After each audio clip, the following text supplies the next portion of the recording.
Boa noite a todos. Hoje é nosso penúltimo encontro e a gente já vem falando desde o primeiro do magnetismo, de como do pensamento, como a gente aplica, a gente assimila as forças que estão aí, né? Emanadas do próprio Pai, passando pelos espíritos superiores, e a gente conseguindo assimilar de acordo com a nossa faixa e colocando essa energia também não só à disposição nossa, mas daqueles também necessitados que porventura venham estar precisando no momento mais do que nós, né? Então a gente, como passista, tem essa função, embora tudo venha do Pai, como a gente está falando, e no encontro passado a gente terminou falando sempre da boa vontade, mas a boa vontade sincera, colocando o passista quase que como um instrumento passivo. Hoje eu vou fazer um contraponto disso, começar fazendo um contraponto, mostrando a responsabilidade do passista de forma mais de forma a obter melhores resultados. Não que esses resultados, como a gente disse no encontro passado, venham do passista. São uma série de fatores. Mas como que o passista pode se portar, pode se melhorar, qualificar-se, para que, através dele, essas energias mais salutares, até mesmo de curas mesmo, possam ser transmitidas, e que o paciente, através do seu mérito, também da sua capacidade de absorver, possa obter a cura. Mas isso muitas vezes espanta, porque fala assim, cura, né? A gente fica pensando cura, e parece uma coisa milagrosa, uma coisa muito distante. E o passe realmente ele pode curar. É importante a gente ter isso em mente. E não importa qual o passista, não importa qual o paciente, é uma série de fatores.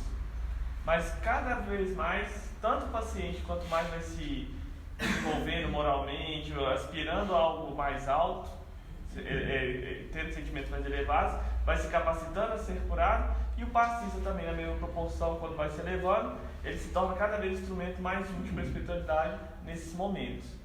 E isso está em Mateus 10:8, né? Curai os doentes, ressuscitai os mortos, purificai os leprosos, expulsai os demônios. De graça recebeste, de graça dai. E também um outro ponto que a gente vai trazer hoje é esse de graça recebeste, de graça dai. Porque muitas vezes a gente, quando fala de graça recebeste, né, essa frase, essa expressão de graça dai, a gente pensa sempre no valor monetário, mas na maioria das vezes. Mas existem diversas outras formas de pagamento que às vezes a gente quer sem ter a intenção de que a gente está interesse, como por exemplo o reconhecimento. E às vezes a gente não se toca que isso é uma forma de receber. Então quem disse isso foi Jesus, registrado por Mateus, no capítulo 10, versículo 8.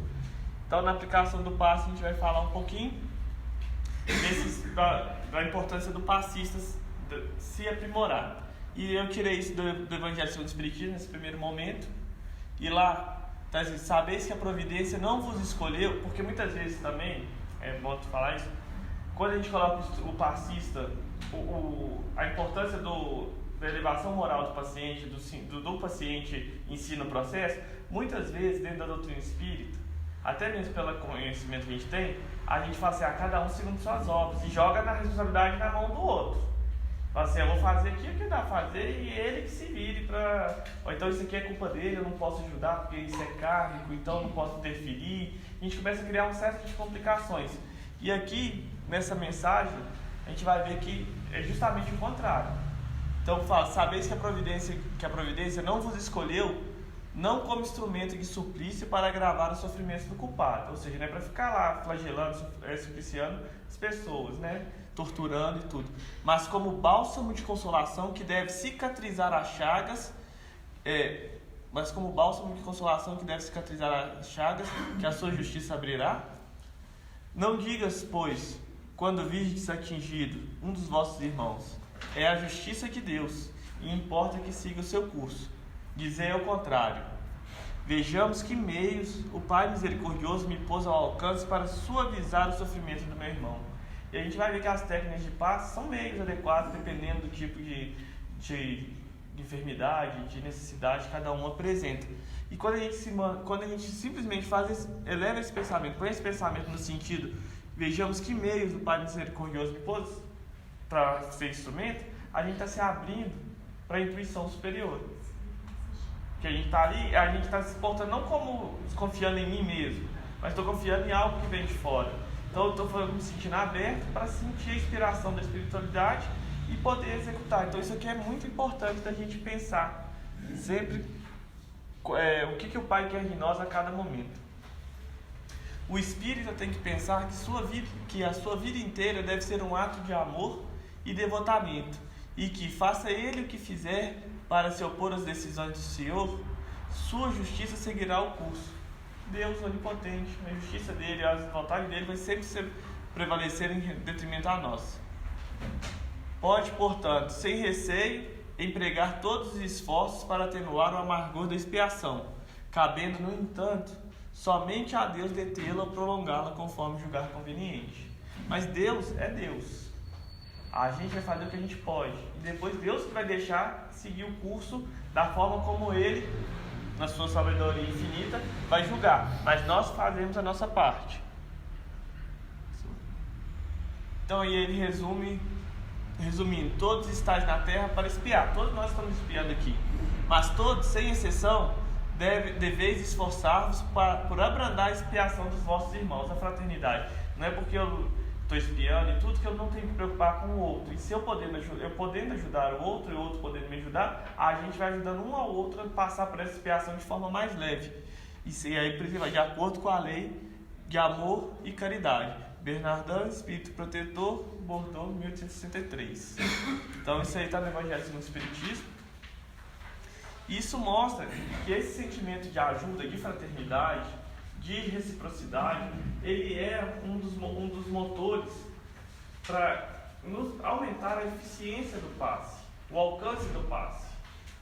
E aí, por isso que aí nessa próxima parte eu coloquei os sentimentos por trás do passe e citei também Jesus, que Mateus registrou no capítulo 12, aonde ele é perguntado pelos fariseus qual o maior mandamento. E ele fala, não é 12 não, acho que é 22, acho que eu errei aqui, mas tudo bem, depois a gente conta.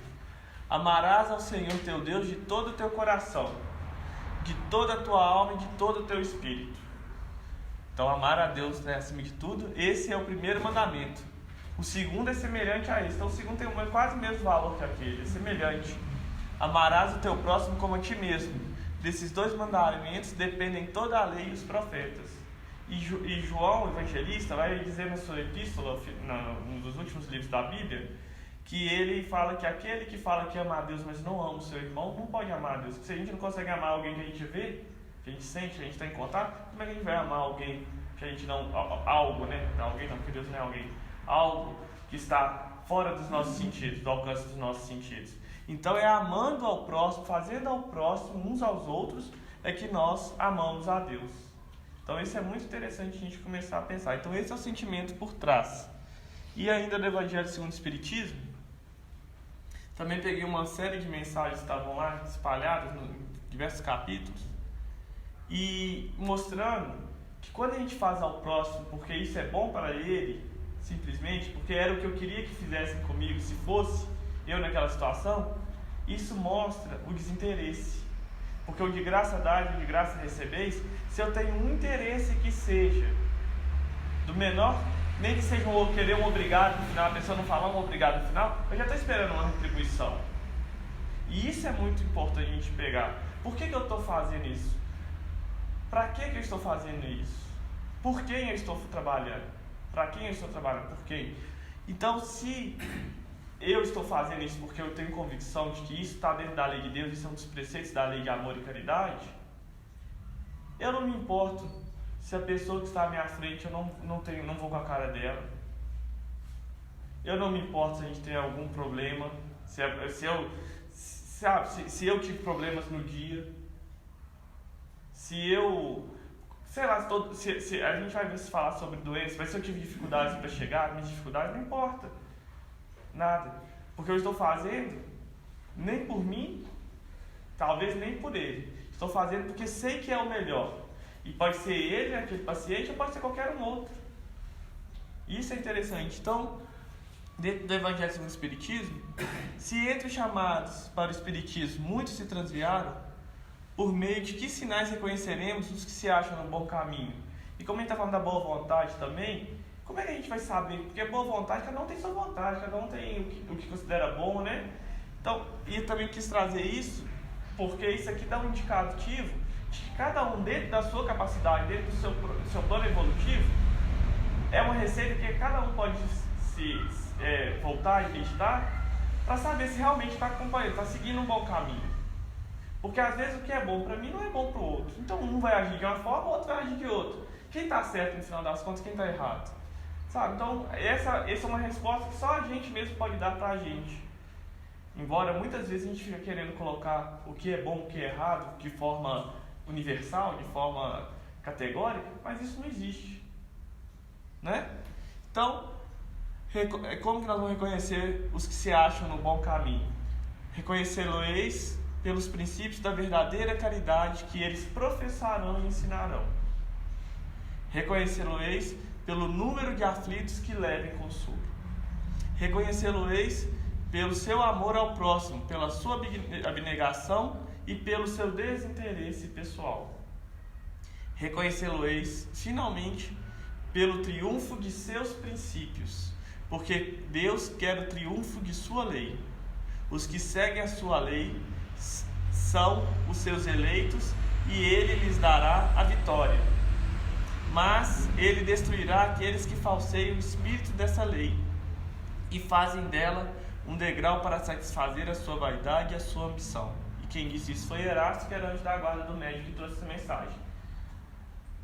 Mostrando que a vitória da pessoa que está agindo assim com caridade, né, professando caridade e ensinando, trabalhando com amor ao próximo, levando consolo, é a vitória do próprio Deus. Não é que essa pessoa está certa ou que essa pessoa está errada. É porque ela está agindo o quê? Em consonância com a lei divina. E aí Deus é onipotente. Deus está... Então se a gente por toda hora parar e se perguntar e falar assim, tem até uma frase que fala assim, o que Jesus faria nessa situação, né? Que a gente tem um exemplo de Jesus que viveu aqui nos evangelhos, que é Deus conosco. O que é melhor nessa situação para eu fazer? Aí a gente vai tirar sempre várias situações, mas qual que é a que mais agrada a maioria das pessoas? E às vezes nem me agrada tanto. Será que a gente vai ter coragem de seguir isso? Será que a gente vai ter coragem de enveredar por esse caminho? Porque muitas vezes o bem comum leva em detrimento do meu bem pessoal. Eu diminuo o meu bem pessoal, porque é comum. Então a gente tem que saber e olhar sempre isso, né? Porque senão a gente faz um bem esperando que eu seja mais beneficiado que todos ainda. Não é assim. E aí eu tirei mais várias partes daqui, são partes aleatórias. A primeira, e aí a gente fazendo isso, a gente angaria conquista a ajuda dos bons espíritos, dos espíritos bons. Porque se a gente tem o nosso desejo de fazer o bem, com quem a gente está andando? Com quem também quer fazer o bem, seja encarnado ou seja desencarnado. Então a primeira condição para conquistar a benevolência dos espíritos bons é a humildade. Porque sem humildade, eu não vou seguir o plano de Deus, eu vou seguir o meu plano. Eu me ponho igual ou mais alto que Deus. Eu não confio na intuição que eu estou tendo, dos bons espíritos, que vêm, né, são mensageiros de Deus. Então a primeira coisa é a humildade, o devotamento, a abnegação, o mais absoluto, e está grifado lá, desinteresse moral e material. Olha, moral e material. Muitas vezes, igual eu falei, quando a gente fala de graça, de graça receber, a gente só pensa no material. Mas esquece o moral, esquece essa parte. Em outra parte está, visto que fazer o bem apenas para receber demonstrações de reconhecimento é não o fazer com desinteresse. E o bem feito desinteressadamente é o único agradável a Deus. Há também orgulho, porque os que assim procedem se comprazem na humildade com que os beneficiados lhe vêm depor aos pés o testemunho do seu reconhecimento. Olha o orgulho, porque eu ajudo, mas eu quero que todo mundo depois se curve para mim, que de alguma forma me reconheça, como se eu fosse o detetor das graças. E aí eu lembro que Paulo, no Atos dos Apóstolos, no final dos Atos dos Apóstolos, fala assim, e Deus fazia maravilhas pelas mãos de Paulo. Olha para vocês verem o alcance disso. Não era Paulo quem fazia, Paulo era o instrumento que se preparou arduamente para aquilo, com muito sacrifício e devotamento e abnegação dele. Mas quem operava e quem opera é Deus. E para se obter isso é o desinteresse moral e material. Aquele que procura na terra a recompensa ao bem que pratica, não a receberá no céu. Deus, contudo, levará em conta aquele que não a busca no mundo. Então, muito cuidado com o que a gente está buscando fazer, não só no passe, mas sempre que a gente estiver servindo, sempre que a gente estiver se colocando na condição de irmãos, auxiliando uns aos outros. O que nós estamos querendo? Porque muitas vezes a gente fica chateado, eu faço mais nada com aquela pessoa que nem me agradeceu. Isso a gente não é incomum da gente ouvir. E ainda, para finalizar essa parte, todos esses homens de bem ignoravam que fosse virtuoso. Ele está citando Curadás, está citando Santo Agostinho, está citando, mas qualquer homem de bem. O Chico, quando se falava com ele, tem até uma frase de Emmanuel, um diálogo dele de Emmanuel que é muito legal, que uma senhora está agradecendo o Chico por algumas coisas, não lembro o que é, mas ele fala assim, e ele estava assim, não, minha senhora, não sou isso não, sou um verme. Aí diz que Emmanuel aparece, o que está acontecendo, Chico? Ela está me agradecendo, falando que eu sou isso, que eu sou aquilo, mas está falando com ela que eu sou um verme. Ele falou assim, um verme, Chico? Olha lá, um verme só faz a vontade de Deus. Olha para vocês verem, porque o verme está sob determinismo divino, né? O Chico ainda se derrapava em algum momento. Então, até nisso, na hora dele falar, o Emmanuel ainda puxa, dá um ensinamento. Não chega a ser um chamado de atenção, não, mas dá um ensinamento. Então, mostrando que esses interesses, a humildade, que é o próximo tópico que a gente vai falar, como que ela se dá essa humildade, são fatores importantes para a gente bem servir. Então, esses homens, todos os homens de bem, ignoravam que fossem virtuosos. Deixavam-se ir ao sabor das suas santas inspirações. E isso aqui é muito importante da gente manter. Santas inspirações, e praticavam bem com desinteresse completo, acho que ela não tem não, e inteiro esquecimento de si mesmos. Então, olha só, eles esqueciam até de si mesmos para praticar o bem. Quando fala esquecer de si mesmo, não colocar o seu bem acima do bem dos outros, eu acredito que seja, porque não tem como a gente esquecer da gente, né? A gente também tem que cuidar de nós. Mas a gente não começar de alguma forma, porque a gente tirar a marca, uma marca para poder começar a trabalhar, a gente vai começar a trabalhar nunca. Então a gente deve pensar, a gente deve esforçar. Eu lembro que minha mãe sempre falava assim, a primeira vez que ela foi na colônia de Santa Isabel, quando existiu os leprosos mesmo lá. Eu também fui na época, ela depois a gente não. Ela falou que ela tinha um maior nojo por causa das feridas, do mau cheiro. Hoje em dia a gente não vê mais porque, o tratamento é diferente, né? Então ela falou assim que quando ela foi, de anos de doutrina, mas que ela foi as primeiras vezes, ela falou que ela pedia a Deus para segurar para ela não vomitar de tanto mal-estar que ela sentia. E com o passar do tempo, esforçando, e ela pedindo a Deus para ajudar, daí ela passou a fazer aquilo, sentindo assim, aquele prazer de fazer, e aprendeu muito, ela sempre falava das situações que aconteciam. Então, eu falo porque eu já deixei de fazer tarefa pensando nisso, gente, mas como que eu lendo e falo assim, mas começar a tem que, muito desprendimento e tal, quando começou a falar muito de amor, eu falei, poxa, eu nem me amo ainda, como é que vou amar o problema que eu vou fazer? Então eu sempre tive dificuldade quando era mais novo para ingressar na tarefa. E a primeira tarefa que acho que muita gente faz pela campanha do quilo, visita, né? Então é sempre assim, porque senão a gente começa a achar que não é capaz, que está tão pequeno que você não vai nem servir para aquela tarefa. Então é um trabalho muito grande que a gente tem que fazer e pedindo a Deus que aquilo ali a gente vai trabalhando, aqueles pontos de dificuldade que a gente tem, porque senão realmente a gente não faz nada pensando assim, e a gente ainda está aquém da tarefa. Lembrando que aqui a gente está falando como servir melhor, de aprimorar. Mas eu também vou tocar nesse assunto, que é mana largada aqui, não? Mas isso que ele falou é extremamente importante. Se a gente esperar estar perfeito para servir, só vai ter servidor nos planos espirituais superiores. Mas vai chegar uma hora que vai parar. E não vai ter ninguém para ele ajudar, né? Mas é extremamente importante, só que a gente vai falar disso mais pra frente, aí você me lembra que vai chegar nessa parte. Então, dos outros requisitos, falando da humildade, eu coloquei esse tema como humildade, mas essa questão 135 do Consolador, e fala do mal. Se o determinismo divino é do bem, quem criou o mal?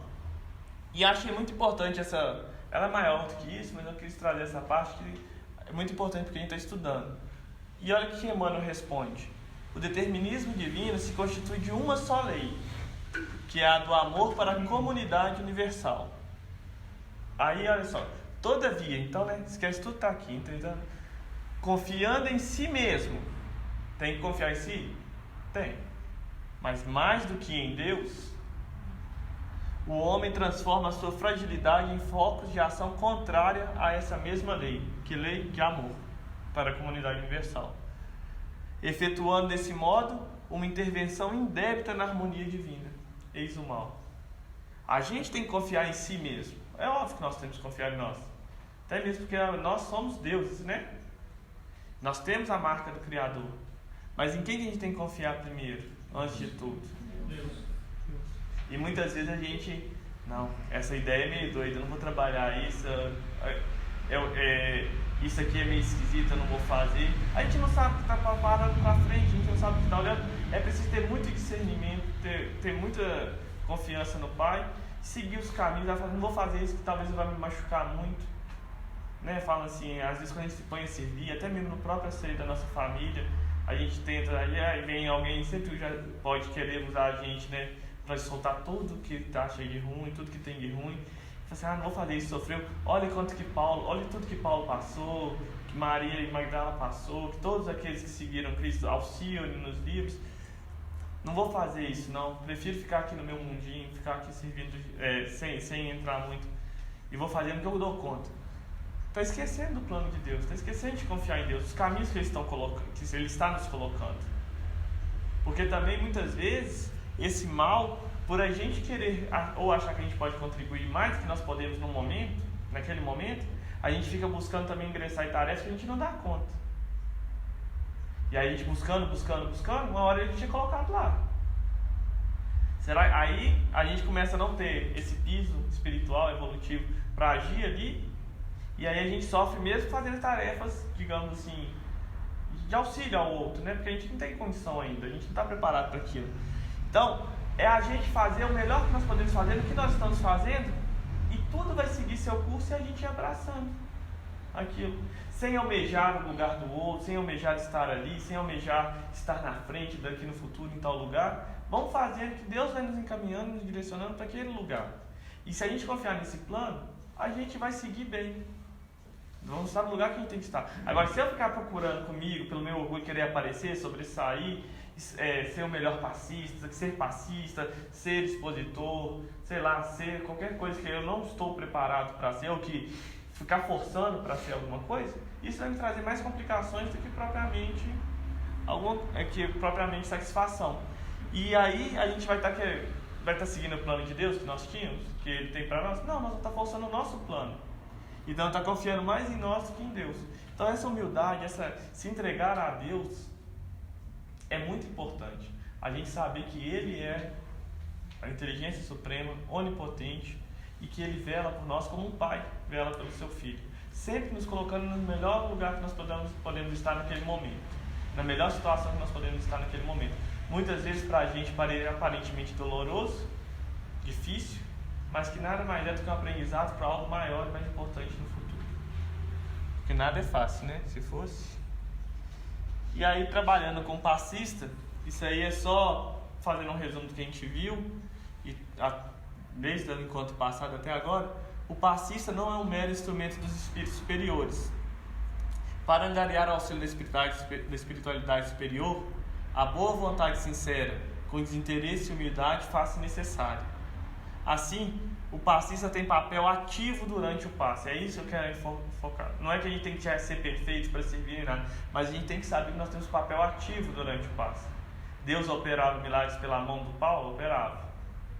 Pela mão de Paulo. Mas ele tinha um papel ativo naquilo. Ele ia atrás, ele trabalhava, ele pregava, ele buscava se esforçar, se melhorar todo o tempo. Tanto é que foi o lado escolhido. Sendo imprescindível a busca incessante pelo seu aprimoramento moral. Então o passista não pode parar, não pode jamais parar de buscar o seu... Nós como todos, né? Mas a gente fala do passista, seu aprimoramento moral. E aí, a gente usa Alexandre, que ele fala muito melhor, do Missionários da Luz, do capítulo 19, Passes. Logo, né? Conseguida a qualidade básica da boa vontade sincera, que a gente está falando, o candidato ao serviço precisa considerar a necessidade da sua elevação urgente, para que as suas obras se elevem no mesmo ritmo. Olha, você... Então, a gente fazer cada vez mais, à medida que nós vamos adquirindo cada vez mais aprimoramento, as obras vão se elevando também nessa mesma proporção. Então, a gente tem que buscar essa elevação. Falaremos tão só das conquistas mais simples e imediatas que deve fazer, dentro de si mesmo. Antes de tudo, é necessário equilibrar o campo das emoções. Eu já parava aí, né? Não é possível... mas ele explica o porquê. Não é possível fornecer forças construtivas, que a gente está fazendo no passe, a alguém, ainda mesmo na condição de instrumento útil, se fazemos sistemático desperdício de radiações vitais. Então, se a gente alimenta paixões desregradas, vícios e tudo, a gente está desperdiçando fluido vital, está desperdiçando energia. Como que a gente vai fazer desperdiçando energia construtiva? Então, como que a gente vai, nessa condição, conseguir fazer o passe de uma forma melhor? A gente não consegue servir da melhor forma. Então, é preciso esse aprimoramento do equilíbrio das emoções e cada vez mais aprender a usar melhor essas energias construtivas que nós já angariamos na vida. E ele explica: um sistema nervoso esgotado, oprimido, é um canal que não responde pelas interrupções havidas. Se a gente lembrar da parte dos chakras, as energias e tudo, elas fluem pelo sistema nervoso, né, no nosso corpo, no corpo do paciente, mostrando a interligação entre perispírito e corpo físico. Então, se o sistema nervoso está esgotado, é um canal que não responde às interrupções. Não adianta eles colocarem muito mais coisas que a gente não consegue passar por aí. Aquela energia não consegue passar tranquilamente por esse canal. Aí ele coloca a mágoa excessiva, a paixão desvairada, a inquietude obsidente, aquela que pode causar, que eles falam, eu até procurei essa palavra, porque é que pode causar obsessão. Aquela obsessiva, inquietude que a pessoa não para nem um segundo, que fica, né, o tempo todo assim, constituem barreiras que impedem a passagem de energias auxiliadoras. Então isso aqui já é uma coisa que a gente tem que começar a trabalhar. Se a gente tem mágoa de alguém, né, que é uma coisa, se a gente tem alguma paixão que a gente não controla, porque as paixões nós temos, mas elas não podem controlar o ser. É o ser que controla as paixões. Se a gente é inquieto, com a mente inquieta, fica pensando, sempre com a cabeça ocupada, sabe?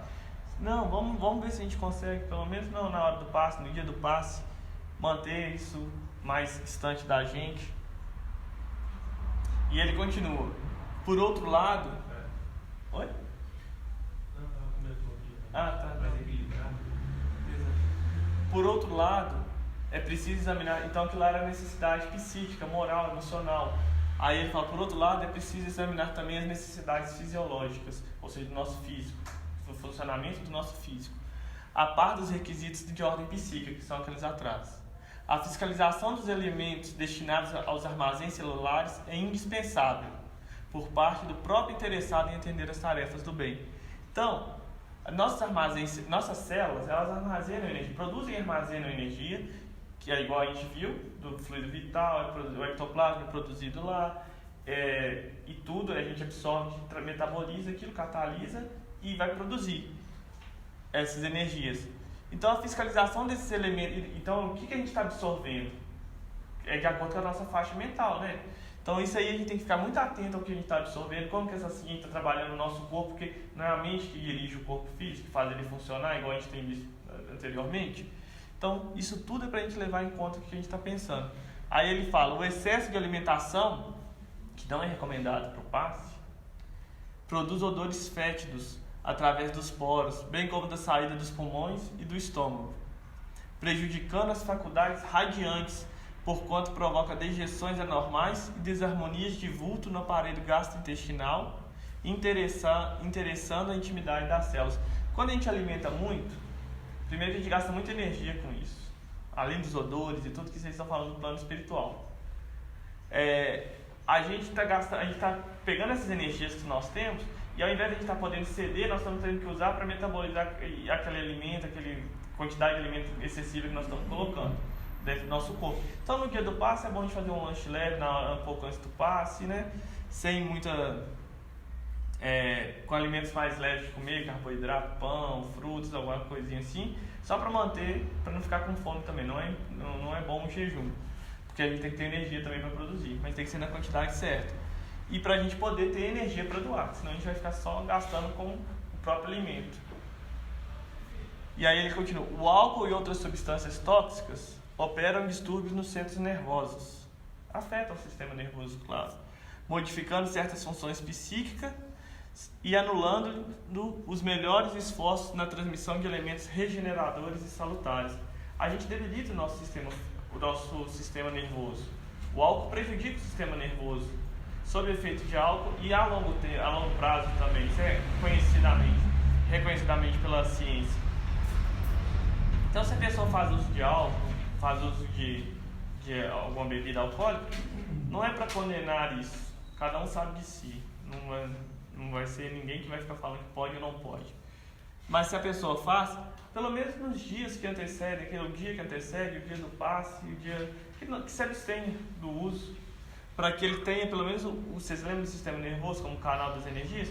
Para que o sistema nervoso possa funcionar pelo menos como um canal ainda melhor nesse dia, dessas energias salutares.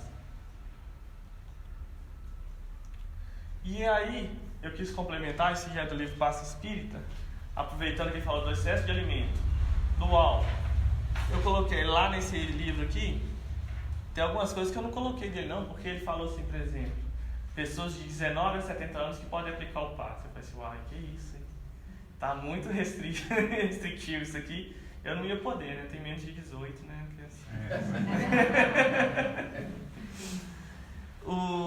Aí eu falei assim, não vou colocar isso não. Mas algumas coisas aqui ficam importantes pra gente quando estiver passando por uma dessas situações ou outra, pra gente analisar pra a gente mesmo e dentro da equipe que a gente trabalha, porque cada casa tem seus diretrizes. Então fala, ocorrendo situações como as enumeradas a seguir, aconselha-se ao passista interromper de imediato suas atividades. Aí é que ele fala, gripe, bronquite, estado febril, doença infecciosa em geral. Tá, isso é importante, às vezes é importante porque a gente gripe, doenças infecciosas e tudo, a gente pode transmitir, né? E talvez a gente está ali num momento muito debilitado, não é bom para... A gente está precisando de energia para a gente, vai ficar difícil de doar. Período de gestação, não é recomendável a mulher em período de gestação aplicar passe, porque ela está ali com formação de um novo ser, é algo estranho a ela ali, é um equilíbrio orgânico muito delicado, que ela e o encarnante estão passando, e que qualquer desequilíbrio que ela possa, no momento em que, se vamos supor que ela está aplicando o passe, mas ela não está muito equilibrada, mas foi lá aplicar o passe, esse desequilíbrio que ela pode absorver durante o exercício do passe, pode prejudicar ainda mais a gestação e tudo. Então, as obras são enfáticas quanto ao período de gestação. Diabetes descompensada, mas lembra que está descompensada. Período menstrual, quando se apresentar com dores ou sangramentos exagerados.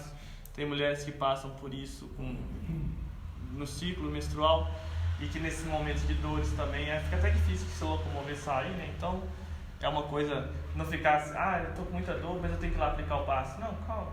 É mais para a pessoa poder ter a tranquilidade de faltar, porque não é bom faltar? Não é. Mas às vezes é necessário.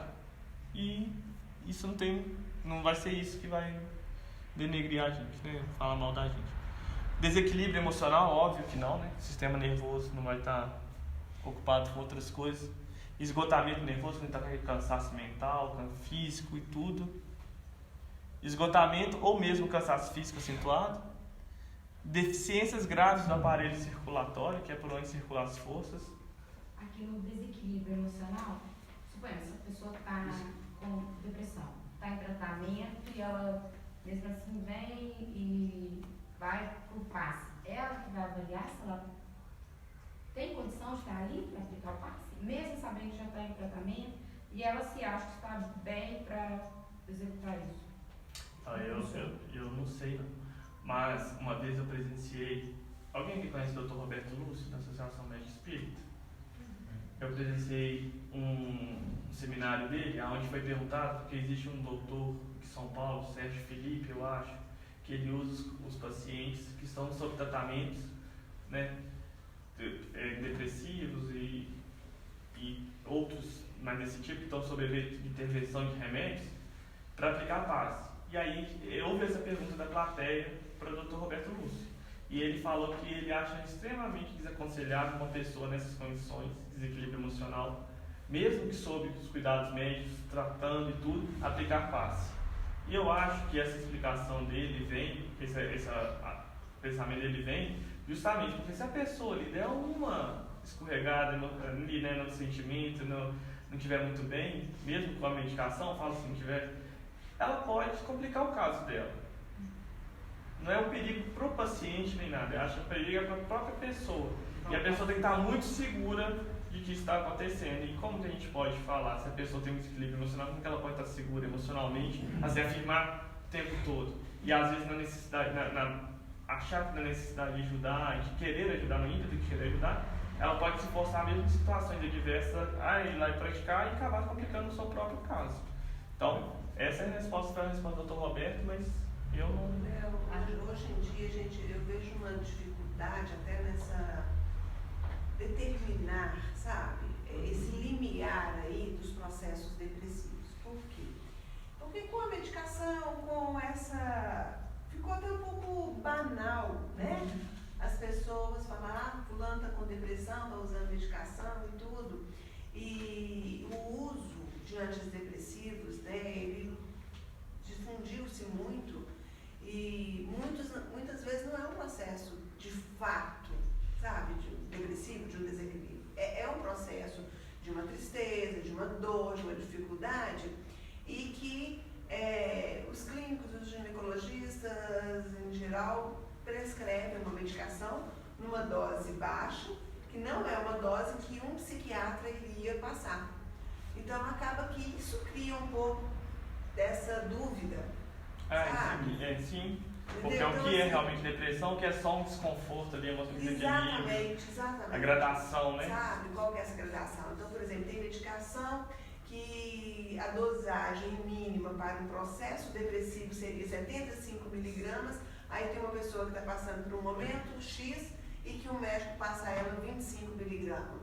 Entendi. Entendeu? Mas aí fala, ela está em tratamento antidepressivo. Então, isso acaba, eu acho que, gerando esse tipo de dúvida mesmo. Não, claro. Né? Então, assim, vai ter que ser realmente ponderado, avaliado, né? E acho acompanhado o caso também da pessoa que está ali, porque, assim, não é que eu não concordo ou discordo com o doutor Roberto Lúcio, na verdade eu aprendi com ele. Só que eu também sei que há casos e casos. Como que a gente pode determinar? Igual a Denise está falando no sentido de gradações. Mas também tem pessoas que vieram, pode ter uma forte depressão, está sendo tratado e tudo e buscando coisas melhores, que estão aptas ali. Mas como é que a gente vai saber? É lógico que não vai deixar eu dar o passe de cara. Coloca ela na sala, tem o dirigente geralmente do passe, alguém fica ali observando, aí ele fica ao lado, vê como que aquilo influencia na semana da pessoa, tem esse acompanhamento. Assim, eu acho que tudo é possível dentro do bom senso.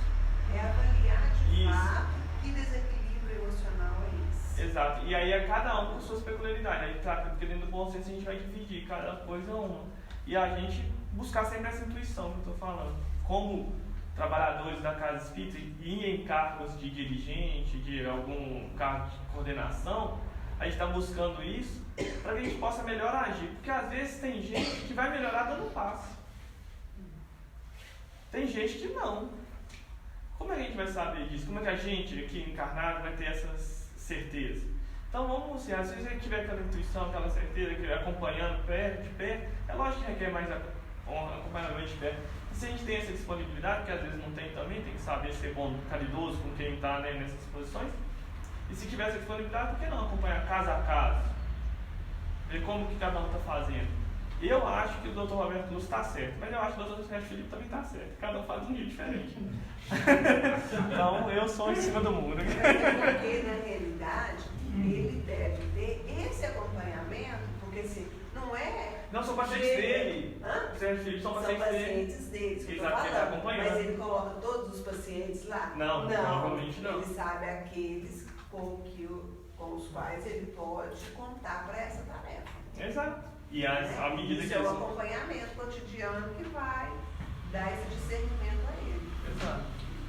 E acho que a pessoa que quer fazer isso, e se ela tiver realmente boa vontade, acho que é bom ela ter sempre um acompanhamento mais próximo do médico, seja o psiquiatra, seja quem acompanha o caso, pode ser até a própria pessoa que está dirigindo, às vezes ficar mais interessado em saber, porque interessado que eu falo assim, conversar antes, ter essa abertura, mas nós temos que acompanhar seu caso de perto, o próprio caso clínico, e a pessoa trazer o que ela conversou, não precisa trazer os exames, você não fala, mas trazer o que conversou, o que o médico tem achado, se ela está melhorando, se ela está piorando, e assim vai.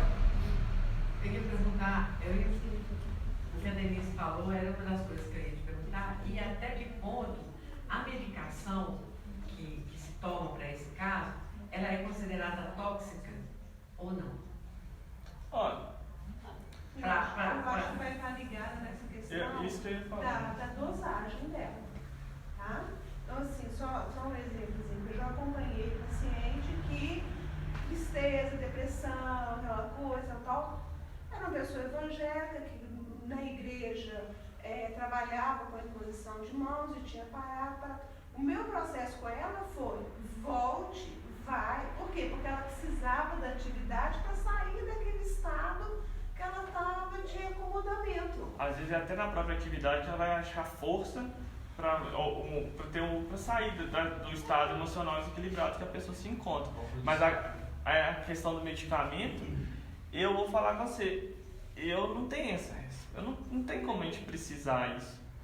Porque isso depende do paciente também que está ali recebendo, às vezes ele está aberto assim a influências. Cada um tem acessibilidade diferente a químicos, em geral. Quando eu falo químicos, assim, eu conheci uma pessoa que se ela comesse um pouquinho de maracujá, ela dormia a tarde inteira. Pra mim não faz a menor diferença nem isso, nem um café. Tem gente que toma café e fica igual os alves esquilos, né?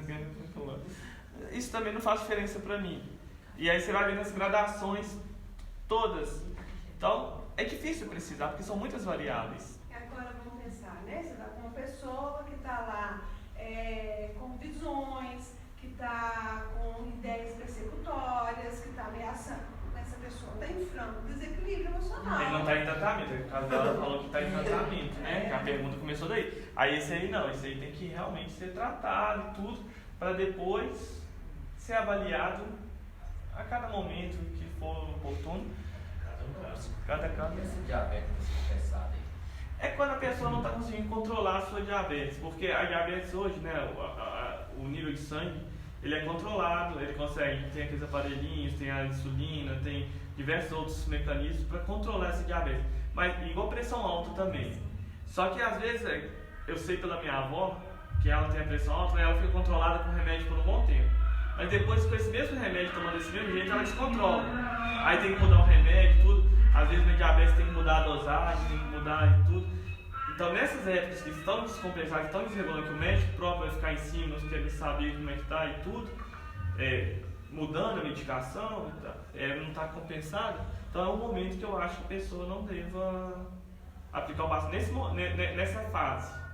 Mas hoje em dia, com a ciência, com a medicina, tanto a pressão alta que eu falei aqui, mas como a diabetes, se consegue com sucesso interferir e a pessoa ter uma vida saudável, normal. Eu sou diabético e assim, eu tomo dois remédios de manhã e de tarde.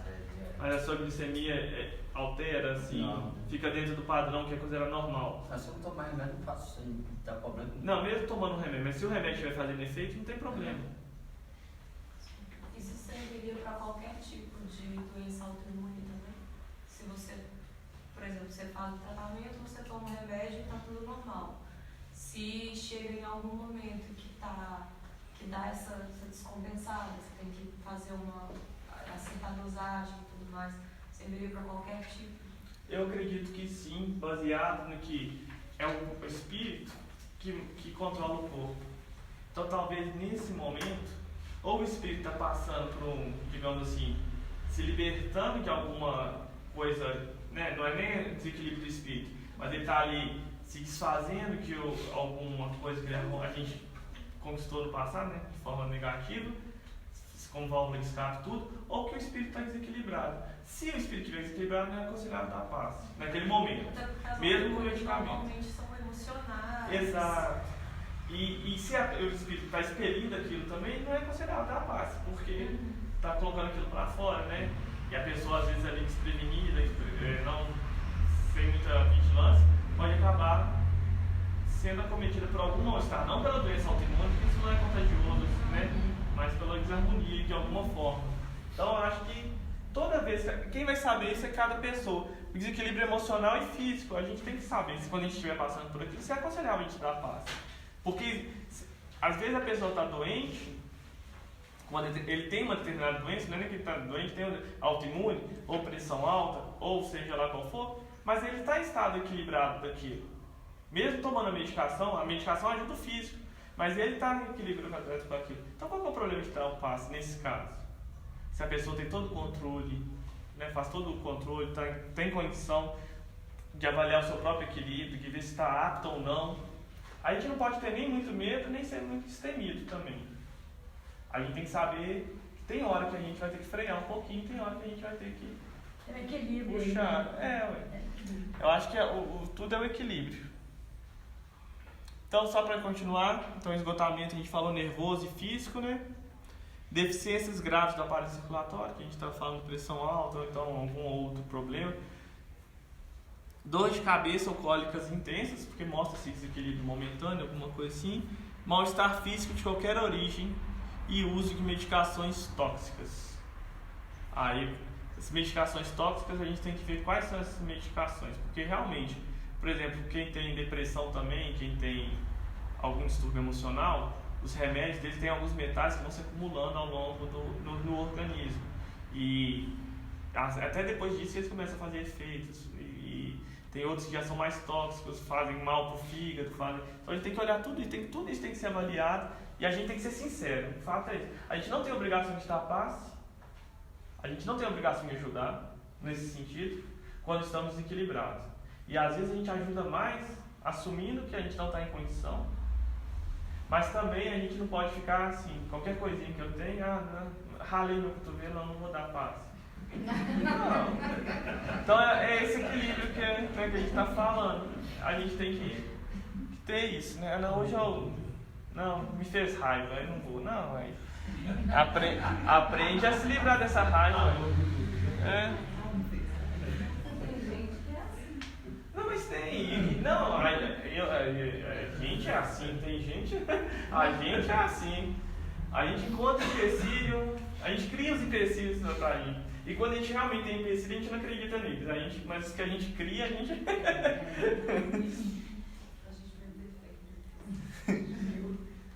E aí o Alexandre continua, agora voltando ao Dicionário da Luz, levado a efeito a construção da boa vontade sincera, eu até grifei que é sincera, o trabalhador leal compreende a necessidade do desenvolvimento das qualidades a que nos referimos.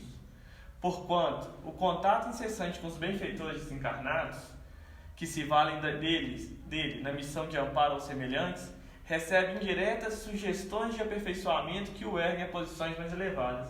Então a pessoa está dando passo, está ali com aquela boa vontade sincera, a gente nem sabe como a gente foi saber de tal curso, de tal outro curso, e aquela vontade de fazer esse curso e isso, e muitas vezes depois a gente não vou não sei o quê. Não, assim, sabe? Esse contato com os benfeitores, eles mesmos sabem nos direcionar para os cursos, para as atividades que nós precisamos que nós estamos aptos a aprender, nos desenvolver e auxiliar também. E quando nos referimos às qualidades necessárias aos servidores desse campo de auxílio, aí entra naquilo que o Rodrigo estava falando, a ninguém desejamos desencorajar, mas orientar as aspirações do trabalhador, ou seja, dar um norte para qual o caminho que ele tem que seguir, para que a sua tarefa cresça em valores positivos e eternos. Então não é o caso de estar perfeito para fazer, ou de não estar, como a gente disse, buscou do Evangelho segundo o Espiritismo, como que a gente vai saber que a gente está indo para o bom caminho? Então a gente tem que ter um norte, a gente tem que ter um mapa, né? O Jesus foi nosso guia. para a gente seguir. Quando a gente vai fazer uma travessia num parque, num zoológico, alguma coisa, a gente recebe um mapa. E muitas vezes o guia vai com a gente nos mostrando o caminho, onde pôr o pé, aonde não pôr, o que encostar, o que não encostar, o que fazer, o que não fazer. Então, a gente tem que ter esse mapa, a gente tem que ter esse norteador. E aqui é o que eles estão falando, não é para desencorajar ninguém, porque ninguém vai estar perfeito para servir. Porque se tivesse perfeito para servir, já não estava aqui mais. Nós vamos nos aperfeiçoando servindo. Mas que tudo isso que a gente trouxe aqui até agora é para orientar as aspirações, né? Ou seja, não basta também só a gente ficar aqui sem saber qual o próximo passo dar, como caminhar nessa trilha. Aí eles vêm nos orientar nesses novos passos, nesses próximos passos. Tudo bem até aqui? Então, vamos para os passos propriamente dito agora. Que o pessoal gosta de classificar passo, eu não gosto de classificação não, mas acho que fica. Mas é porque o problema do didaticamente é que depois a gente acredita que é daquele jeito e só serve daquele jeito. Mas a gente vai classificar didaticamente quanto à origem, ao paciente, ao passista, a forma de aplicação e a dinâmica. Porque eu peguei de um estudo que eu tinha, que eu já fiz um curso de passo, e também baseei nas obras que a gente estava estudando para fazer isso, para vir aqui falar. Então, esse aqui a gente já falou, mas eu quis trazer só para lembrar, por isso que eu não trouxe nenhum outro escrito. Quanto à origem, pode ser magnético, quando é o magnetizador dos fluidos por si mesmo, que são raros, tá? Porque a boa vontade, se a pessoa está lhe fazendo em favor de outrem, os espíritos que ou me favorecem ou que querem favorecer a ele vão vir ajudar no nosso auxílio. E aí, quando eles vêm e fazem isso, é um misto ou humano espiritual, que tem tanto o fluido do magnetizador, do médio passista no caso, quanto do espírito, da espiritualidade que auxilia. O espiritual, que é quando só os espíritos aplicam o passe, seja em nós encarnados ou eles mesmos desencarnados, mas é espiritual. E o mediúnico, que não é muito aconselhável dentro da cabine de passe, nas reuniões ordinárias espíritas, assim, né? Porque não é desejável que a pessoa esteja mediunizada, esteja dando passividade para aplicar o passe. Dentro dessa dinâmica que a gente está falando das casas espíritas. Existem casas sim que tem, mas são tratamentos, geralmente com as entidades médicas ou curadoras que fazem esse papel, que tem a sua finalidade para outros casos. Mas a gente está falando em geral na casa espírita. Então, quanto ao paciente individual, um médium e um paciente, né? A gente senta ali na cabine de passe, tem 3 passistas, sentam 3 pessoas, tem um dirigente que geralmente vai ficar, dependendo da casa ou não, e aí cada um aplica o passe, um passista e um paciente. O coletivo, esse coletivo, ele é aquele passe onde não tem o número de passistas suficiente, ou não tem tempo suficiente, ele se delongou na palestra, por exemplo, algo do tipo, ou então não puderam ir muitos passistas. Faça a oração final pedindo a intervenção da espiritualidade para que nos socorra, nos recupere os fluidos, como se fosse o que o passista faz, a prece dele durante o passe, ou antes de aplicar o passe, e que todo mundo nesse pensamento vai atrair os espíritos, e esses espíritos vão fazer o passe coletivo, ou seja, vão dar um passe em todos nós aqui que estaremos aqui. Então esse é o passe coletivo. Ainda tem uma distância, que a gente até falou dele, que é possível aplicar à distância, mas aqui ele ressalta que é desejável que o passista plasme em sua mente a imagem do paciente e que o paciente esteja prevenido do horário combinado, bem como seja efetuada a preparação do ambiente em que este se encontre. Porque tem que ter a sintonia, tem que ter a ligação para que esse paciente, mesmo à distância, que ele pode receber o passe, mas ele tem que estar em sintonia com aqueles que estão dando o passe. Então, assim, vou dar um passe à distância e fulano nem sabe que eu estou aqui. Não vai, ele não está em condições ele não está ali naquele, preparado para assimilar aquilo, não está atraindo aquilo para ele. Então vai ser refratário. Então eu acho importante isso, porque muitas vezes a gente pode estar até, nunca é perda de tempo, mas às vezes se esforçando para dar um passe à distância e a pessoa não está em condição daquilo. É lógico que essa energia vai ser usada para outras coisas, vai ser usada para outras, mas a gente acaba criando até uma certa mistificação nesse jeito de pensar. Então eu achei importante trazer isso.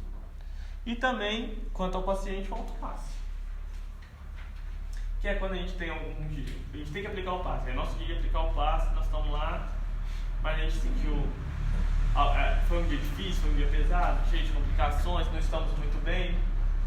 É possível da gente mentalizar o passe em nós mesmos. Muitas vezes eles criam a imagem de uma cachoeira de luz, de um chuveiro de luz, passando pelo nosso corpo, levando aquelas fluidos deletérios e nos preenchendo com fluidos salutares. Isso pode acontecer, a gente pode estar ali até próprio dentro da cabine de passe, às vezes sentir um mal-estar após um passe, e nesse momento mesmo mentalizar um auto-passe ali, ou então para o nosso dia, para preparar o nosso, durante a preparação para o passe. Então isso é muito importante e mostra que a gente pode, como nós temos nosso magnetismo, todo mundo tem seu magnetismo, a gente pode atrair as energias que a gente conseguir mentalizar, conseguir sintonizar. Então, não esquecer do auto-passe. E assim, independente, né, de ser no momento relacionado ao passe, mas no dia a dia mesmo, né? Você percebe que uma situação não está adequada, que tem energias ali, né? Igual você falou, ficou irritado, você pode trabalhar isso com você, né? Igual ele coloca ali, né? Mentalizando essa energia te envolvendo, te limpando, banho. Pode e deve, né? Isso ajuda a gente a reequilibrar. Muitas vezes é que a gente entra nessa raiva do dia a dia e a gente quer pôr ela pra fora, né? Soltar os cachorros, né? Como diz. Mas se a gente parar, fizer uma oração, uma prece, isso é um outro passe. Que a gente está buscando o quê? Energias maiores, melhores, para nos libertar daquilo, né? Então, sim, pode ser usado e deve ser usado ao longo do nosso dia. Então, quanto ao médio passista, eu acho que eu falei errado, né? Deixa eu ver um negócio aqui. Não, você falou do passe no sentido de ser. Quanto ao passe. Ah, tá. Né? É porque esse unitário tá igual o outro lá, o individual. É um médio passista para um paciente ou passe em equipe, onde mais de um médio passista se ajuntam ali, um só aplica o passe, não fica todo mundo fazendo passe, os outros ficam ali em oração, em prece, mentalizando, para que essa energia seja mais abundante, digamos assim, dependendo da necessidade do irmão que está ali, que se encontra. E ele fala que esse passe é muito usado nos tratamentos obsessivos e também quando o paciente necessita de uma dose maior de energias. Geralmente é dado somente por 2 passistas, mas não impede de ser 2, 3, 4 passistas. Também não precisa de 50, né? Porque senão... Olha, onde é que a gente vai aí? Uhum.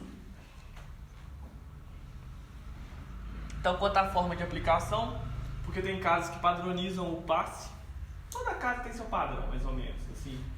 E isso é desejável até. Mas esse padrão, como ele mesmo coloca, não é um padrão rígido. Porque senão você também tira da intuição da pessoa e inibe o passista de trabalhar. É lógico que algumas regras não podem ser quebradas. Por exemplo, se na casa onde eu trabalho não pode tocar no paciente. Não pode. Por mais que eu tenha vontade de tudo, não posso tocar. E isso eu não posso fazer. Mas a forma como eu estou impondo as mãos, como eu estou ali movimentando as mãos e tudo, embora haja uma padronização, inclusive de tempo, se eu sentir necessidade de mais tempo, se eu sentir necessidade de fazer um movimento diferente do habitual, nada vai impedir isso. Ninguém vai impedir isso. Uma coisa também que se faz... Mas não faz um movimento, tá, gente? Jamais, viu? Do pé pra cabeça. Tá? Do pé pra cabeça? Às vezes é porque tá condicionado. Não, esse é um movimento de desligamento. Desligamento? Então não faço não, porque a gente não quer... Depois não, posso fazer aqui a intuição? Não. Calma. Intuição não, tá? A intuição não é de boa, não é boa não. Mas, e também uma outra coisa que se fala é pro passista nunca fechar o olho. Porque, a gente vai ver até mais pra frente, e isso acontecia até na época dos apóstolos, a imposição de mão muitas vezes, dependendo do local, pode favorecer a incorporação, a psicofonia, né? a incorporação do espírito, seja obsessor, né? Geralmente vai ser um obsessor, porque o espírito superior não vai fazer isso. e a pessoa às vezes nem sabe que é médio ali, num descontrole, na falta de educação mediúnica nesse caso, ela fica agressiva, pode até mesmo agredir mesmo, e isso é complicado. Então a pessoa, pro próprio resguardo dela, de estar ali acompanhando a situação que está acontecendo, se perde muitas vezes que não fecha o olho. Se for uma criança, pode sair da cadeira sem você nem ver. Aí você está dando passo na cadeira.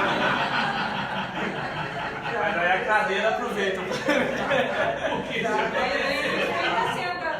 O de apanhar já aconteceu. Eu já ouvi o rapaz no Brasil, o Fernandes, falou assim que já apanhou. Que a pessoa mediunizou e ele foi lá e tomou um couro. Quando eles foram segurar, já tinha apanhado bastante. Agora da criança também já muita gente fala, você está lá dando passo, de fechar, quando você olha vai.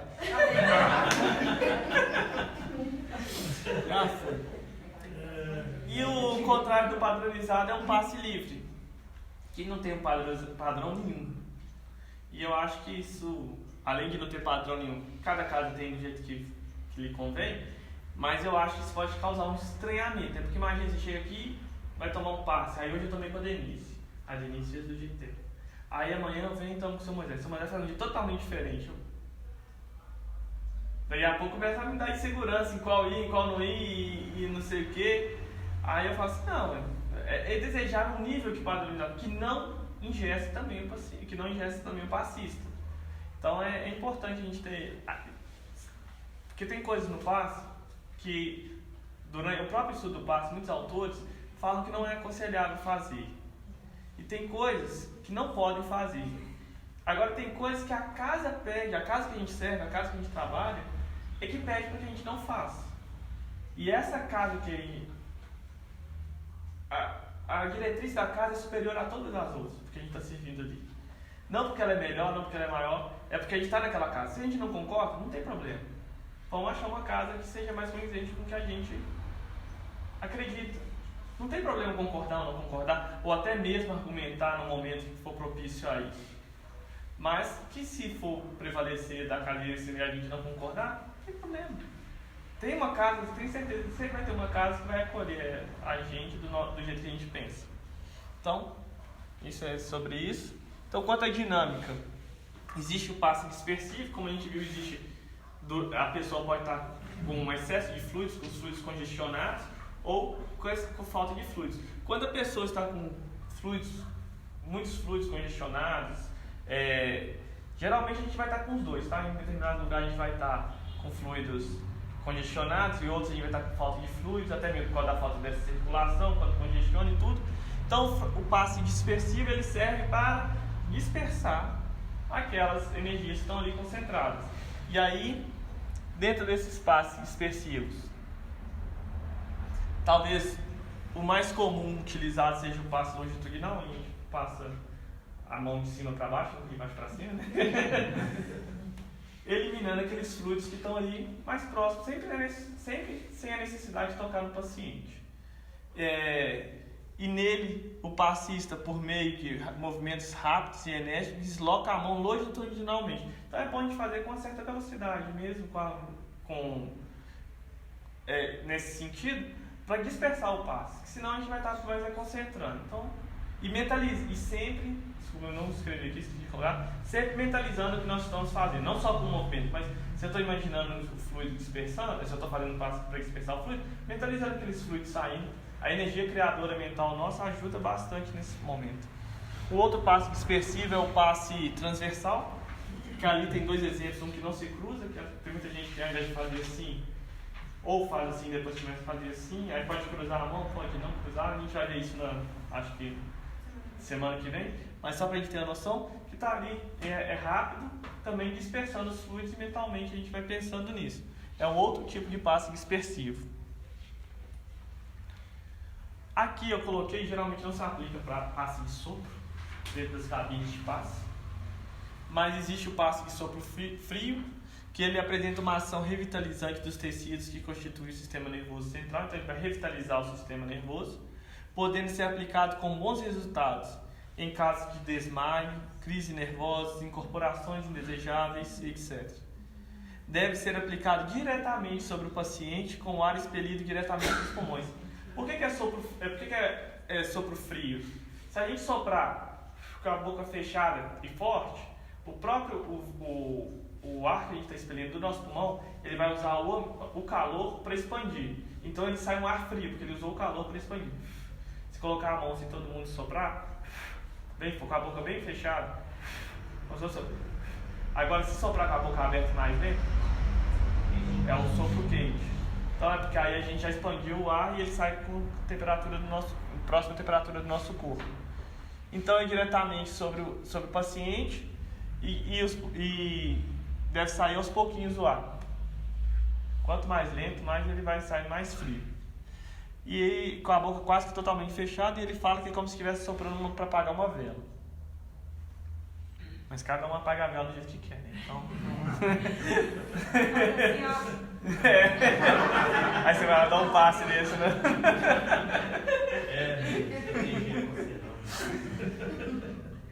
Então, se existe passe dispersivo, também existe aqueles passes que são concentradores de energia, quando dá falta da energia em determinado órgão e tudo. E geralmente na dinâmica do passe nós vamos usar tanto de um quanto de outro. Como eu falei, né? Porque às vezes se está congestionado em um lugar, provavelmente vai estar faltando em algum outro. E também quando a gente dispersa energia, depois precisa repor aquela energia de certa maneira, de forma mais equilibrada. Então, esse é como diz a doação do fluido, nesse momento o passe está doando o fluido. Pode ser usado sobre qualquer região do corpo do paciente, embora em geral se apresente mais eficientemente quando aplicado sobre os centros vitais, que a gente já viu, né?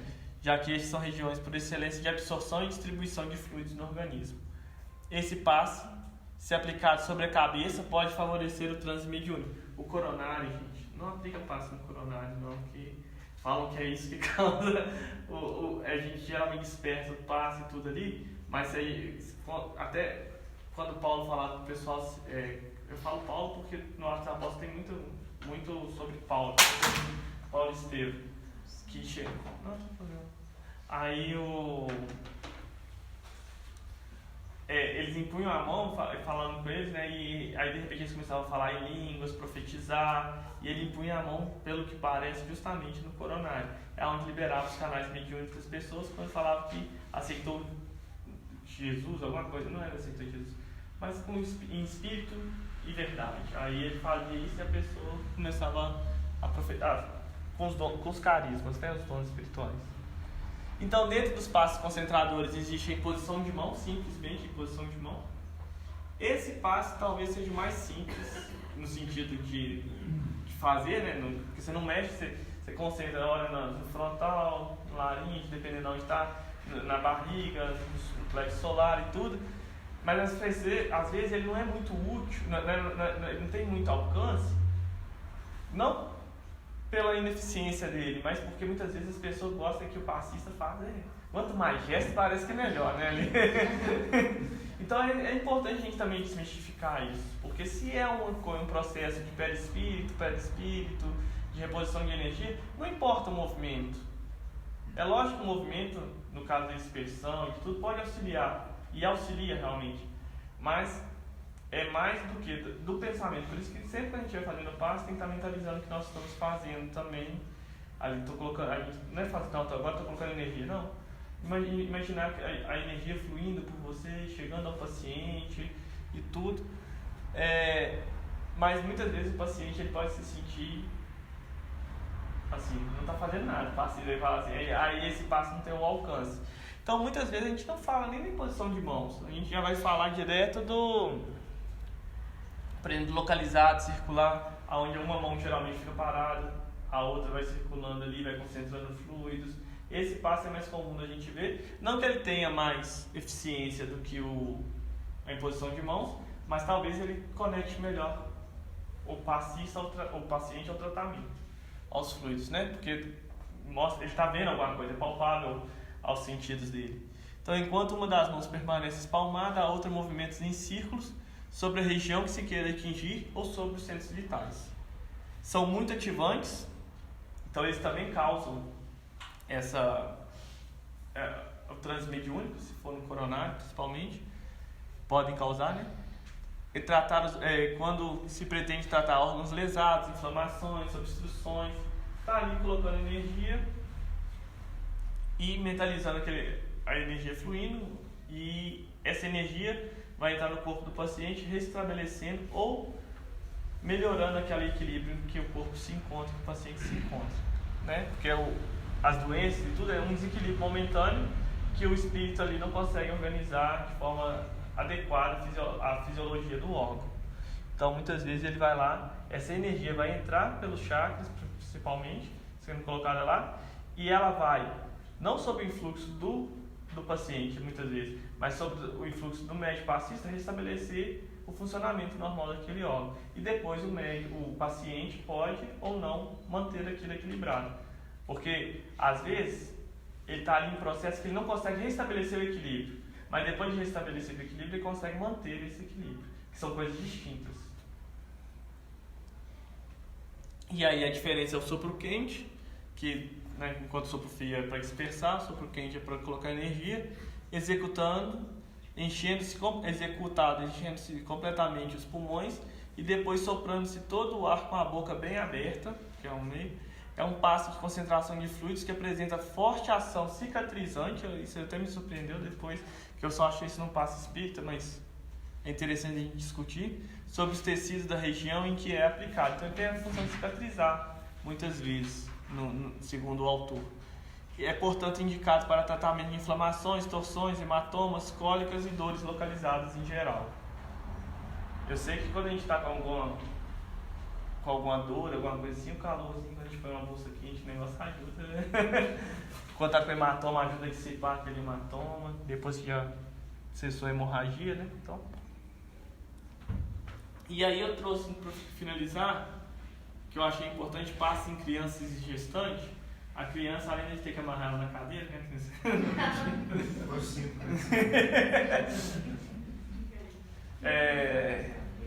Ele é um organismo frágil quando comparado ao organismo de um adulto. E é menor também, né? Então, às vezes, ali, o paciente passista, ele tem que ter a noção do que ele está lidando. E aí ele coloca, se a criança concorda em sentar, porque muitas vezes a criança vai ou no colo da mãe, do acompanhante, ou sozinha na cadeira, dependendo da idade de cada criança. Então, se a criança concorda em sentar-se sozinha na cadeira à frente do passista, desculpa, que aqui tá, eu errei muita digitação hoje.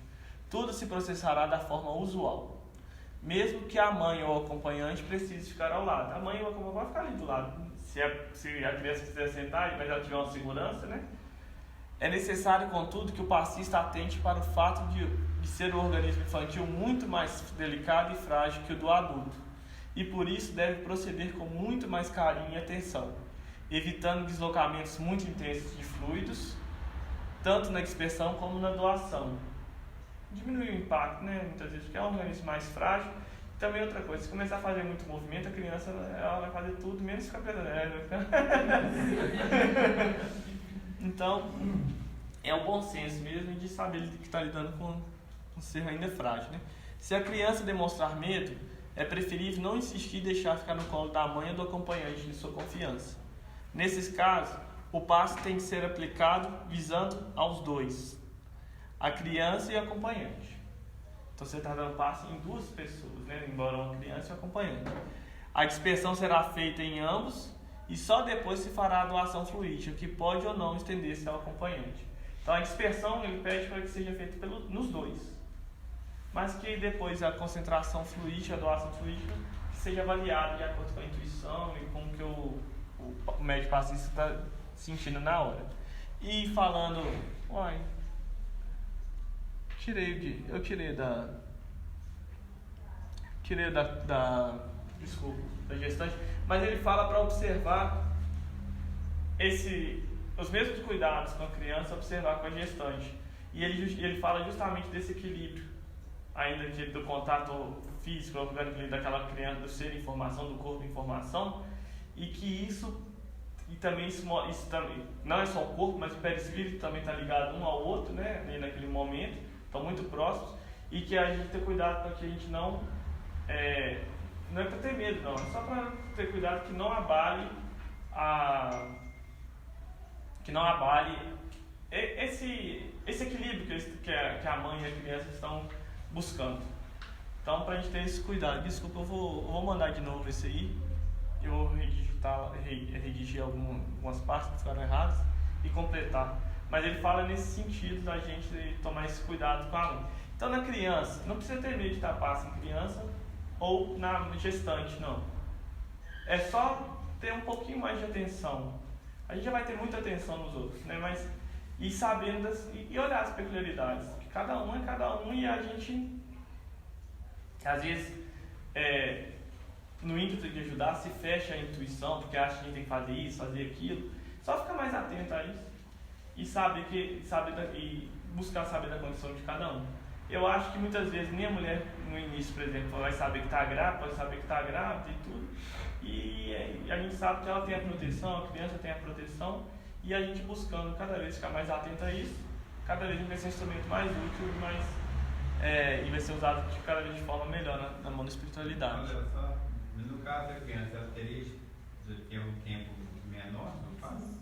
Passe na criança ainda não. Até mesmo porque ela não consegue ficar, a criança, para ela, 1 minuto, para ela é como se fosse uma hora para a gente, né?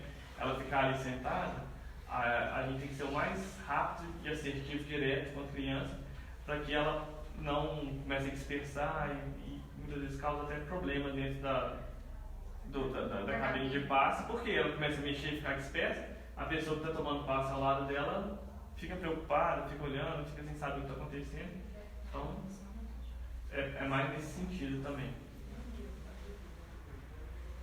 O dispersivo não vai ser tão menor para o adulto, né? Porque a criança precisa que seja dispersa essas energias, até porque ela capta muito mais facilmente, né? Então tem que ter esse passo no tempo normal mesmo. Mas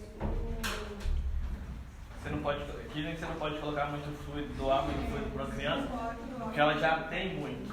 E na criança também, após você doar, você vem com, não sei se pode falar assim mais bem, com um dispersivo rápido. Para ajustar essa Para espalhar ali e acomodar, né? Esses fluidos de forma mais assertiva. Geralmente se pede para depois de dar um passe, já vem falando disso, você dá o espaço dispersivo primeiro, pede que seja o dispersivo primeiro, depois concentração de fluidos, depois não é um dispersivo totalmente dispersivo, é mais ou menos nesse sentido assim, de fazer fluir essas energias, de ajudar essas energias a fluírem e a se localizarem no lugar adequado, né? Porque na realidade nós não temos, né? A condição de avaliar, né, que a pessoa está precisando de mais fluido, de mais energia cardíaca, tudo que é na vida. Por isso que eu pensei. A intuição vai ajudar. Que não poderia dar, né, no coronário, eu pensava, pela explicação que ele redistribui, que começava dele e ia dar. Sim, você começa, mas você não fica concentrado ali nele, né? Você começa, Geralmente você vai no frontão direto, porque dá licença, só uma ideia. O coronário é muito aqui em cima.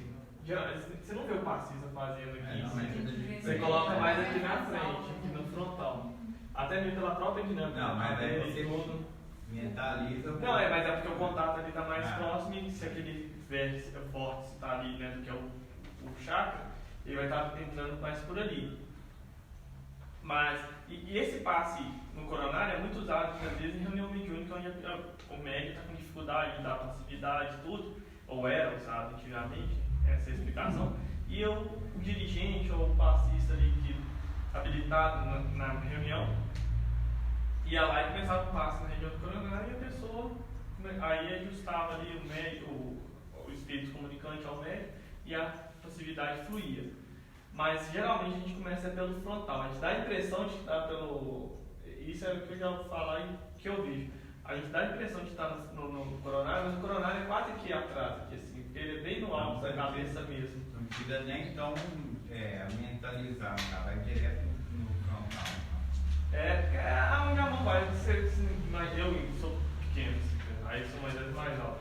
Já fica uma diferença grande. Aí tem a parte das pernas dele. Aí eu ficar assim ainda, é desconfortável pro passista, né? E o paciente aí pode sentir. Não, tô nem pensando em É mentalizado.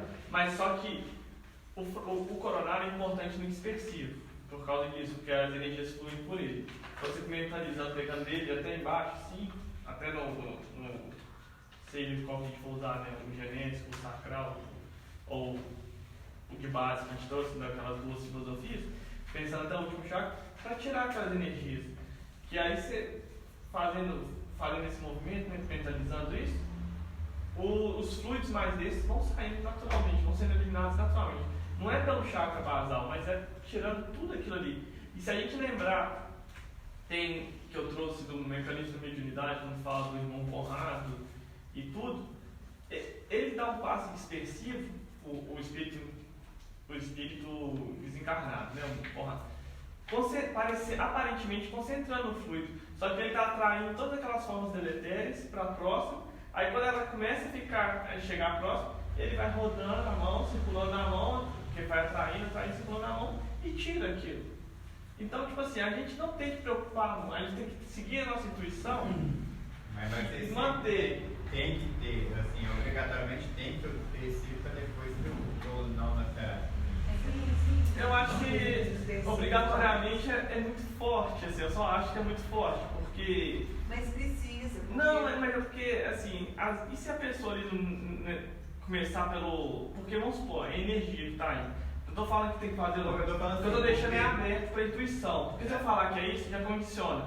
Mas, dessa mesma maneira, se a pessoa colocar energia no frontal, vamos supor, essa energia, por mais que esteja condicionada, quando tem alguma coisa que está entupida, você coloca muita energia, o que ela faz? Ela vai arrastando aquilo para baixo. Não estou falando que isso acontece, mas eu estou falando assim, segue a intuição, porque se você falar que tem que ser assim sempre, serve para você, e não é demérito, não é nada sobre isso.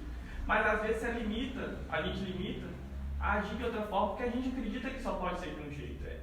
Essa é uma preocupação que eu tenho sempre quando a gente fala de espiritismo, qualquer coisa em espiritismo, porque se a gente não consegue definir com precisão as coisas que a gente consegue estudar aqui, ver, assim, né, estudar e tudo, como é que eu vou definir com precisão, com exatidão, categoricamente, uma coisa que a gente leva na intuição?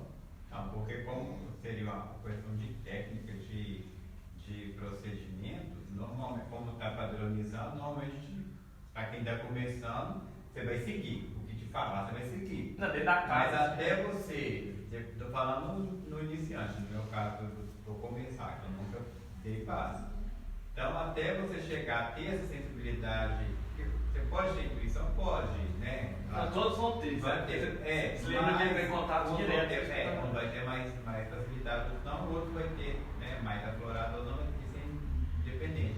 Mas eu acho que no começo, primeiro, eu acho que a gente vai estar um pouco travado. Quem está começando, porque você, naturalmente, acho que a gente acaba tendo. Mas como é que. Não deve, ele vai entrar em contato com a espiritualidade. Mas a gente vai preocupar em seguir normas. Não, seguir normas é importante, eu faço, mas isso não sei se é uma norma, entendeu? Não, é isso que eu tô falando. Que vai ser para sempre. Porque pra mim, aí eu tô falando no que eu acho. O que é mais. Se alguém falar assim, não, porque aí nos 30 primeiros segundos você faz assim, depois nos 20 você concentra, depois nos 10 últimos você faz assim. Eu não vou conseguir pensar, só de eu pensar que alguém fala isso daqui, eu não sei quanto, sabe? Tipo, eu já me fecho pra coisa que pra intuição. E às vezes me der uma certa liberdade, porque vamos supor, que, olha só, esse irmão Conrado ele fez concentrando, parecendo que estava concentrando, mas estava dispersando. Se a gente for olhar, ele girava a mão ali concentrando e ia buscando, mas estava concentrando. Vamos supor que o médico está achando ali que só porque ele está colocando a mão inicialmente, ele acha que ele está concentrando o fluido, mas na verdade o espírito que está ali atrás está dispersando. Você acha qual vontade vai prevalecer? Você acha quem que realmente está manipulando os fluidos ou pode manipular os fluidos com mais assertividade? Os espíritos. Então muitas vezes a gente tem que, assim, eu não estou discordando que pode ter uma orientação de começar com dispersivo ou não, mas não se fechem a isso. Esse é o ponto. Você não pode ser mecânico. Não pode. Se a gente for mecânico, a gente vai fazer. A gente não vai importar o que está na nossa frente. A gente vai dar o passo na cadeira e na pessoa do mesmo jeito. Mas então a gente tem que tomar esse cuidado. Acreditar, se entregar naquele momento. E mesmo nesse acreditar, assim, lógico que a gente não precisa dar razão. Assim, não, vai tocar no paciente que está mandando tocar. Não, calma. Aí não, calma, tipo, por que eu tô falando tocar? Porque no passe, aqui na cabine, não pede para tocar. Mas existem casos que vai precisar tocar, mas não são nesses passos comuns da cabine.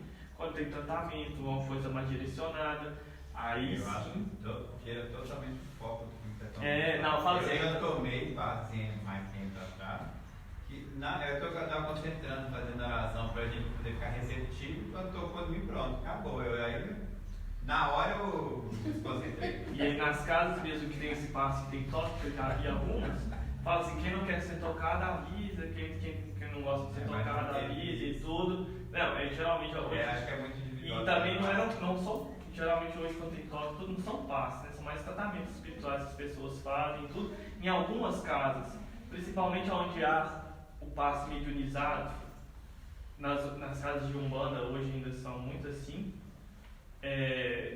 onde a pessoa, o médico está ali mediunizado, geralmente tem um toque, tem tudo, mas quem vai lá frequentar, talvez na primeira vez assusta, mas depois quem continua aqui já sabe que é assim.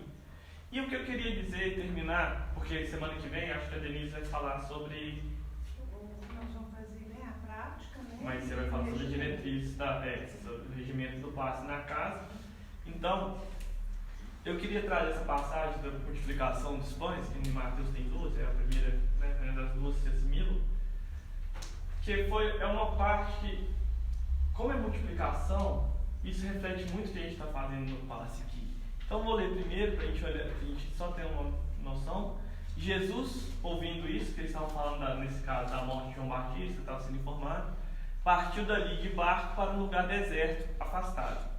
Assim que as multidões o souberam, vieram da cidade seguindo-o a pé. Assim que desembarcou, viu uma grande multidão e tomado de compaixão, curou seus doentes. Chegada a tarde, aproximaram-se dele seus discípulos, dizendo: o lugar é deserto e a hora já está avançada. Despegue as multidões para que vão aos povoados comprar alimento para si. Mas Jesus lhes disse: não é preciso que vão embora, dai-lhes vós mesmos de comer. Ao que os discípulos responderam. Então Jesus mandou eles dar o que eles tinham de comer. Não precisava explicar, pessoal, pode dar o que eles vão precisar de comer. Aos discípulos responderam: só temos 5 pães e 2 peixes. Disse Jesus: trazei-os aqui. E tendo mandado que as multidões se acomodassem na grama, tocou os 5 pães e os 2 peixes, elevou os olhos ao céu e pronunciou a bênção. Pediu a glória, saiu buscando contato com o Pai. Em seguida, partindo os pães, deu-os aos discípulos e os discípulos às multidões. Todos comeram e ficaram saciados, e ainda recolheram 12 cestos cheios de pedaços que sobraram. Ora, os que comeram eram cerca de 5.000 homens, sem contar mulheres e crianças. 5 pães e 2 peixes. E aí é a multiplicação que Jesus fez. Para se a gente multiplicar, e pegar nas regras das multiplicações, se eu multiplicar qualquer número por 0 é quanto? Então, para eu multiplicar e a espiritualidade conseguir aumentar aquilo, é preciso que eu doe de mim. Então é preciso de ter coragem, boa vontade, sincero, para começar a doar. E, lógico, se entregar à espiritualidade, porque se o nosso sentimento é bom, nós vamos estar com essa espiritualidade boa, buscando fazer o melhor. Mas eles não podem fazer por nós tudo. É preciso que nós demos o primeiro passo, digamos assim. Nós ofertemos aquilo que nós temos e eles vão multiplicar e vão trabalhar aquilo da forma a suprir a necessidade de todo mundo. Mas isso não tira o meu mérito de cada vez ter, na linguagem da parábola, da passagem, mais pães, mais peixes para ofertar, para cada vez poder servir mais e melhor as pessoas. Então eu tenho, isso não tira o meu mérito de buscar o meu aprimoramento, de buscar a minha elevação, só me entregando a espiritualidade. Mas é preciso que eu me entregue. E ao me entregar a ela, como a gente leu, eles próprios nos guiarão intuitivamente, não só para a execução do trabalho, mas também para situações e cursos, e seja onde for, aonde nós vamos nos aprimorar. Mas para isso é preciso entregarmos isso na mão, aqui no caso de Jesus, e em sintonia com o Pai, que ele faz uma prece, faz a oração, em sintonia com o Pai, eles possam, através de nós, multiplicar isso. E a gente sabe que se Deus pode tudo, basta que a gente comece o trabalho e depois tudo vai se desencadear de forma harmoniosa e da melhor ritmo e benéfica a todo mundo. Então, eu acho que essa passagem, embora fale de pães, de alimentação e de tudo, a gente sabe que ela revela a necessidade da gente ofertar para que possa ser multiplicado. Da nossa importância como passista, que, embora pequena, é fundamental, porque sem essa oferta não se pode, a espiritualidade não vai conseguir trabalhar, ela vai trabalhar de outras formas. E que a gente não está fazendo pelos outros. A gente recebe e doa, a gente doa aquilo que a gente consegue receber e assimilar de nós mesmos e podemos colocar isso em benefício dos outros. Então, quanto mais também nós nos aprimoramos, nos aprimoramos, nos elevamos, mais nós conseguimos captar de bom e de melhor da espiritualidade superior e, consequentemente, conseguimos pôr à exposição daqueles irmãos necessitados. Então, essa é a grande importância do passista. Nunca parar de estudar, nunca parar de procurar seu aprimoramento espiritual e ter coragem de ofertar aquilo que tem. Porque se é pouco hoje, é necessário para que ele possa ser colocado, para ser multiplicado.